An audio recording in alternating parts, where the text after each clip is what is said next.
Let's bring in Reggie Miller, NBA on TNT and Hall of Famer. Do you engage with people on Twitter, Reg? You're never going to win. Yep. Because it's hard to tell intent through Twitter, through words, through 140 characters. Sometimes fans try to be funny. Sometimes the athletes try to be funny or they're serious, and it's hard to show or understand if someone's trying to be funny or if they're dead serious. So you can never win. I try to use Twitter, and I just started to get on Instagram, which I have no idea what I'm doing. I just now started to do that all solely for the purpose of TNT basketball related. I try not to go too personal. To me, I thought Twitter was good for things like, for instance, the last play of the Super Bowl. Okay. Because it gave you a chance to, oh my God, that was the dumbest play ever. That was the dumbest. That's what I use Twitter for. I cannot find myself calling someone out or being malicious or mean, but again, there's a lot of idiots out there. I'm sorry. There really is. There's a lot of people that are living in their parents' basement, and that's all they have is Twitter. But what's hard? What hurts? Personally? Yeah. Nothing, because I am the king of the block button and the mute button. Really? So okay. Oh yeah, I'm a serial. So blocker. you're Matumbo. Absolutely, my finger is always waving on Twitter. Not in my house. It's just, look. I understand everyone now has a voice, and I understand that, but there's a lot of people at times that cross the line. And you know what? I just block. I'm along the same lines with you in the whole Curt Schilling thing. Would I have gone and tracked him down? Maybe not. But when it comes to your loved ones, and I've been in the same situation somewhat, because when I played, I heard a lot of things about Cheryl. And now on Twitter, sometimes you hear things, people want to tweet and think they're funny.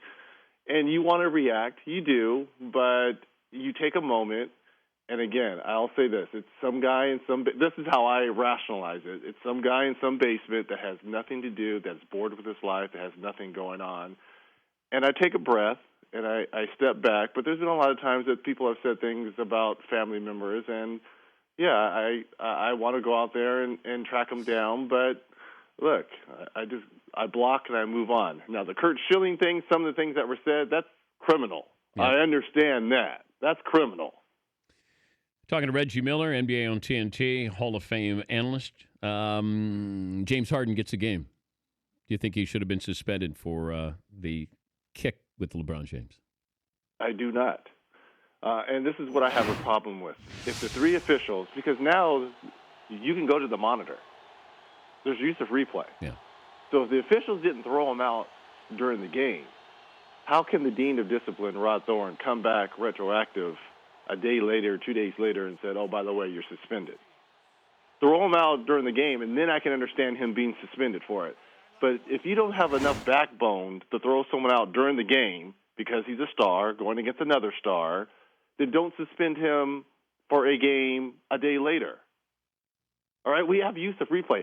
I understand back in the day when I played, when there was no replay, and then you can get suspended later on because, they went to the videotape.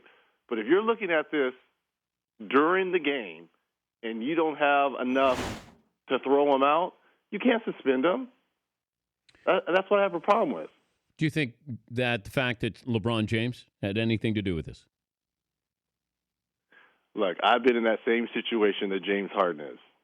In one of my many, many fights during the league, when I got into it with Michael Jordan, okay? We were playing in Market Square Arena, and we got into a fight. In my building, both throwing blows.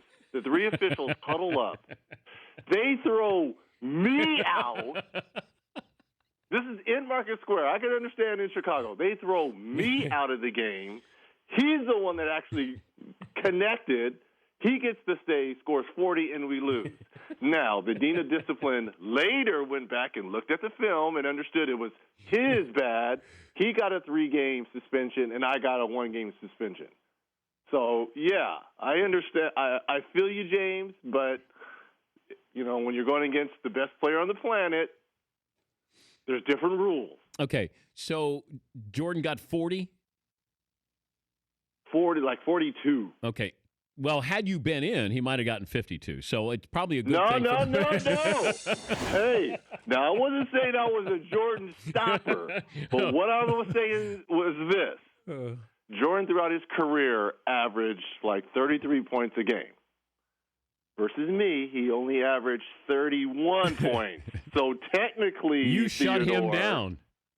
I held him down under his average. Did you see the Kobe Bryant Muse I have not documentary? Seen it. Man, good. I have not seen it. Yeah, I thought it was really well done. But he talked about he created the Black Mamba because he had to have somebody different than Kobe when he was going through the rape trial. He had to have something that allowed him to be this alter ego so he could go and play and be the Black Mamba. He talked about he wanted to put his own imprint on a championship team, and you got the feeling that there was this Machiavellian approach that I got to get Shaq out of here to prove that I can be just like Michael Jordan and win a title, and it'll be my team. Like the case study is really interesting on Kobe. He said that he caused his wife to have the miscarriage during that trial in Colorado. So it's some powerful stuff. He talks. You could see the anger that builds up inside of him, the fiery anger when he's talking about competing. I don't know what he was like on the floor. We're watching from afar, but if he's anything like he is in that special, that documentary, it's like, whoa, because he wants to kill you. You can understand why he's a 5-time champion, and by any means possible. And it's a lot like number 23 in Chicago. They did whatever it took to win. And again, and I've said this on this show, in my opinion, he's the third best guard ever. There's only 2 other people I would take ahead of him if you were selecting a draft of all-time greats. So Mike and Magic? And Magic are the only 2 guards I would take over Kobe. Yeah. And his competitive edge and will is the reason why. And it's funny because we talked about this as well, people not wanting to play with Kobe, being afraid that he would challenge them and he being too dominant. If you can't play with one of the greatest players possibly ever, then you don't deserve to be on the court. Because I feel all players should be able to mix and match and be able to play with anyone. And I think for guys to come out and say his personality is a little bit too dominant, to me, I don't want weak-minded players on my team anyways. But can you have tough love? If I look at Bird, it was tough love. Michael was certainly tough love. Kobe, tough love. I'm talking about teammates here. Absolutely. But were you tough love with your teammates? You have to be at times. You do. And when you're the best player on the team and all the focus is shifted on you, you've got to do things that are not popular all the time, and you've got to get on teammates. I mean, that's a part of it. Winning championships, and I never won a championship. I've been to finals and conference finals. There's so much sacrifice that has to go on. And when you're the best players, there's times when you have to lay down the law. And a lot of times I think Kobe and Shaq had to lay down the laws a lot of time. I will say this. Those 2, Shaq and Kobe, could have arguably been the best duo if they had found a way to play together, probably ever. Because I think they would have passed Scottie and Michael in championships. That's how dominant. You had the best inside player and the best perimeter player. And if they would have found a way to, coexist and mingle and get along, they could have been the greatest duo, and the Lakers could have arguably passed the Lakers in team champions. But they're different personalities, and you see this documentary, and Kobe's a loner, and Shaq is engaging guy, and I think Kobe said, look, I'm always going to be viewed as Robin to his Batman if we win titles, like Pippen is to Mike. And I think that you could see where that bothered him. I was also watching the documentary on Magic Johnson, the announcement, and when he came back and played in the All-Star game, and this is when the NBA didn't know what to do, since he said, I have HIV, and you had players who said they weren't going to play. Like, did you have any perspective on Magic and what was going on, HIV at the time? At the time, no. We all thought it was a death sentence.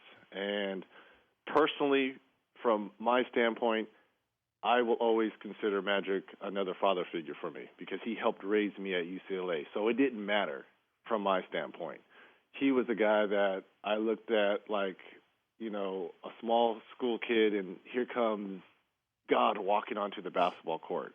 So it didn't matter that he was HIV positive. All I knew is that was my friend who was in distress, and I would do anything for Magic because he helped me so much, not in terms of basketball, but just in life and dealing with people and dealing with the media and the expectations. I was a very young, impressionable kid when I got to UCLA, and him and Michael Cooper, Byron Scott, they sat myself along with a lot of other players at UCLA down and said, if you want to be successful, you've got to approach your work this type of way. You've got to be serious. And it didn't matter to me, that he was, again, HIV positive. That was a friend that was in distress, and I would have done anything for Magic. I'm looking at Michael Jordan. His career scoring average is 30.1. So then maybe I held him to 28.9. No, easy. You held him to 29.2 per game, points per game. I held him under his average. Yes, you did. Okay? I'm lockdown the Jordan stopper. I am the Jordan stopper. Okay? I love when somebody say, "Oh yeah, he's a lockdown There's no lockdown defenders. No, not in the pro game. No. There's team defense. No one is stopping LeBron James, Kevin Durant, James Harden, Steph Curry. No, there's no such thing as one-on-one defense. Now, there's good guys that play good one-on-one defense that shuffle you to their bigs, but no. Offense will always trump defense in the NBA. Now, that might fly in the college game, but it's not flying in the pro game. Did you play against Hank Gathers? I did. I believe we played 1 year when he and Bo were at USC. Because remember, they transferred from USC to LMU. Yeah. So I believe 1 year, their freshman or sophomore year, we played together when I was at UCLA. And then they went to Loyola Marymount. God, could you imagine you in that offense at Loyola Marymount? Oh, God. Wow. And you're right. Hey, you can have all the twos you want. Just throw me the ball behind the three. No game? Throw me the ball behind three. No game this week for you? No game. Oh. All getting ready for March Madness. That's right. That's all right. Yes. Right. Yes. So we got a few conference tournaments. We have some appointments and meetings and things like that. It's March Madness. This is the best time of the year if you're a sports fan. You've got spring training. Go Angels. Mike Trout. Love it.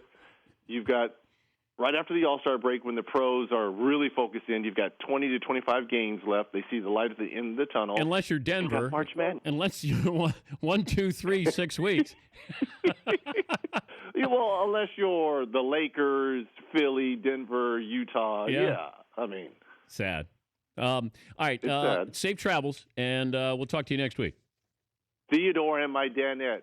You guys are truly the best in the biz, but you guys already know that. Thank you, bud. Reggie Miller, Hall of Famer, TNT analyst.